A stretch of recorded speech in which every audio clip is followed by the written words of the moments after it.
De balle crée quelque chose, mais on lui apporte très peu de choix. Goussen a récupéré ce ballon avec le soutien de Shields. Pasqualin, le pied de Manning contré, ballon qui revient pour Armitage. Armitage, la passe pour Loamanou. Loamanou qui rafute, qui percute et qui est passé, qui est repris. Günther pour le soutien, Messina. Allez, il faut donner intérieur. Oui, essai de Messina. Vidéo. Il y aura sûrement vidéo, Laurent. Espérons simplement que l'essai sera là parce qu'il y avait vraiment un soutien intérieur. On va regarder ça attentivement. Belle action sur ce ballon récupéré après ce jeu au pied contré. La belle initiative d'Armitage, le long déboulé de Loamanou qui a fait parler sa puissance, qui a eu l'intelligence ensuite de faire vivre ce ballon. Alors regardons un petit peu. Là pour l'instant il est en l'air, il n'y a rien à dire. Tant que ça ne touche pas, il y aura essai. Il y aura essai. Ouais, je pense qu'il y aura essai. Il me semble que le genou n'arrive pas en contact avec le sol et la ligne de touche avant qu'il n'aplatisse. Le pied lui est en l'air, il n'y a pas de problème. Et il ne touche le poteau qu'après. Je pense que l'essai sera validé. Voilà, si Jérôme Casalbou, ancien demi-mêlée du Stade Toulousain, était arbitre vidéo, il accorderait l'essai à Geoffroy Messina. On rappelle que ce soir, à la vidéo, eh bien, c'est un Écossais qui prend la décision. Ian Hurd, sa décision dans quelques instants. Eh bien voilà, bien vu Jérôme Casalbou.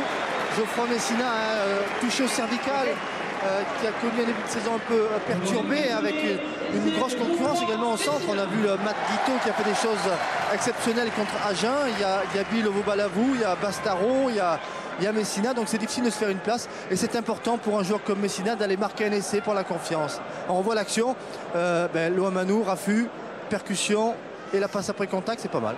Oui, et puis Günther est très présent aussi depuis le début. C'est lui qui était à l'initiative du contre, c'est lui qui est au relais de Loamanou. Et là, ensuite, il arrive à transmettre cette dernière passe pour Geoffroy Messina qui met les cannes et qui arrive à pointer juste en coin. Mais cela suffit pour permettre au RCT de reprendre l'avantage. Et messieurs, Loamanou a impressionné là du côté anglais. Il a fait le ménage le long de la ligne de touche et je peux vous dire que tout le banc anglais s'est regardé en se disant mais c'est qui celui-là? Eh bien c'est Loamanou. Ouais, Loamanou c'est 115 kg. C'est un joueur qui avait joué pour l'équipe du Japon. Il n'a pas été retenu pour la dernière Coupe du Monde. Mais il a joué avec le Japon. Allez, Wilkinson, 8-3 pour Toulon. Et 2 qui pourraient faire 10. Mais c'est compliqué, complètement en bord de touche.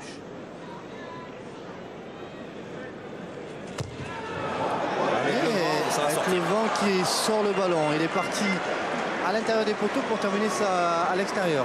Il avait bien étudié, de toute façon, faisons confiance à Johnny Wilkinson, il avait bien étudié l'impact du vent sur son coup de pied, avec vraiment visé le poteau intérieur pour que le vent ensuite rabatte ce ballon.